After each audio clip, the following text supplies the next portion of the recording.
रात में उस दरगाह के पास अगर किसी ने जरा भी ऊंची आवाज में बात की तो सुबह उसका चेहरा नहीं मिलता, सिर्फ उसकी लाश मिलती है।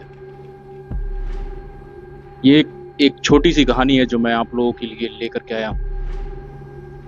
तो चलिए बिना किसी देरी के हम अपनी कहानी शुरू करते हैं, लेकिन उससे पहले आप लोगों से एक रिक्वेस्ट है, आप लोग हमारे वीडियो को लाइक और चैनल को सब्सक्राइब कर लिया करें और अपने दोस्तों के साथ शेयर भी कर दिया करें और बेल आइकन को दबा दें जिससे सबसे पहले वीडियो आपको हमारा मिल जाए। तो चलिए बिना किसी देरी के अपनी कहानी की तरफ आते हैं। साल 1998 की बात है। नगीना के पास एक पुरानी दरगाह थी, हजरत शाह अली बाबा की दरगाह। इस दरगाह की खास बात यह थी कि यहाँ कोई भी दिन में नहीं आ सकता था, पर शाम के बाद यहाँ आना सख्त मना भी था। गांव वालों का मानना था कि बाबा के मजार पर एक बुरी आत्मा का साया है जो रात के सन्नाटे में जाग उठता है, लेकिन लोग इस बात को अंधविश्वास समझते थे। अविनाश शर्मा नाम का एक लड़का था जो कि 22 साल का एक कॉलेज छात्र था, जो दिल्ली से रिसर्च करने इस गांव में आया था। उसे गांव की लोक कथाओं और भूतिया कहानियों में बहुत दिलचस्पी थी। जब उसे शाह अली बाबा की दरगाह के बारे में पता चला तो वो खुद उस रहस्य को देखने के लिए ठान बैठा। एक रात लगभग 11 बजे अविनाश कैमरा, वॉइस रिकॉर्डर और कुछ उपकरण लेकर दरगाह पहुंचा। वहां पहुंचते ही उसे तेज ठंडी हवा का झोंका महसूस हुआ और चारों तरफ सन्नाटा छा गया। वह धीरे धीरे दरगाह के अंदर गया और कैमरा ऑन किया।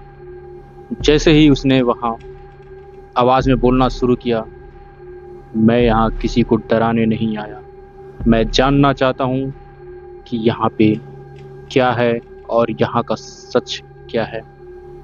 उसका वॉइस रिकॉर्डर अचानक बंद हो गया।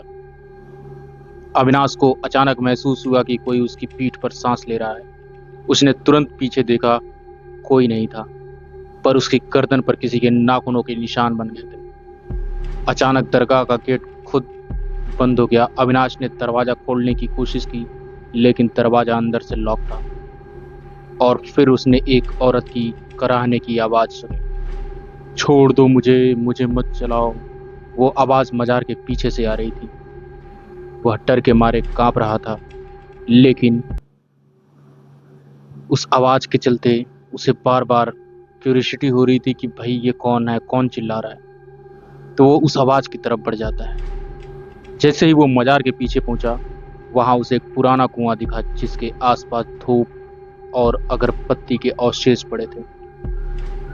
वहीं पर एक काली साड़ी पहने औरत की आत्मा हवा में तैरती दिखी। उसका चेहरा झुलसा हुआ और आंखें लाल अंगारों की जैसी थी। वो अविनाश को देख करके चिल्लाई, तू भी जला है ना, अब तू भी यही रहेगा।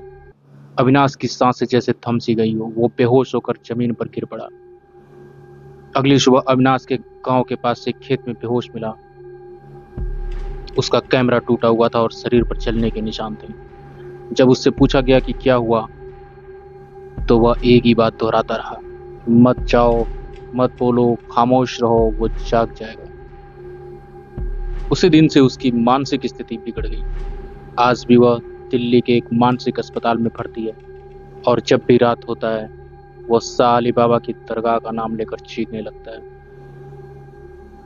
गांव वालों के अनुसार सालों पहले उस दरगाह के पीछे एक औरत को जिंदा जला दिया गया था, जिसने बाबा की मजार को अपवित्र करने की कोशिश की थी। वह अब उस दरगाह की रक्षक नहीं, श्रापित आत्मा बन गई। जो भी वहां रात में ऊंची आवाज में बात करता है, वो उसकी शांति भंग कर देती है और फिर वो उसे जला देती है। तो कैसी लगी आप लोगों को हमारी ये छोटी सी कहानी? अगर आपको हमारी कहानी अच्छी लगी हो तो हमारे चैनल को सब्सक्राइब करें, वीडियो को लाइक करें और अपने दोस्तों के साथ शेयर करें। और प्लीज़ हमें कमेंट में बताएं कि आपको कैसी कहानियाँ पसंद है, तो हम आपके लिए वैसी कहानी लेकर के आएंगे। और ये कहानी बिल्कुल भी अंधविश्वास को बढ़ावा नहीं देता है। इंटरटेनमेंट के लिए ये कहानी मैं आप लोगों के लिए बनाता हूँ, तो आप इसे इंटरटेनमेंट के देखिए। तो चलिए आज के लिए आप सभी का बहुत बहुत धन्यवाद।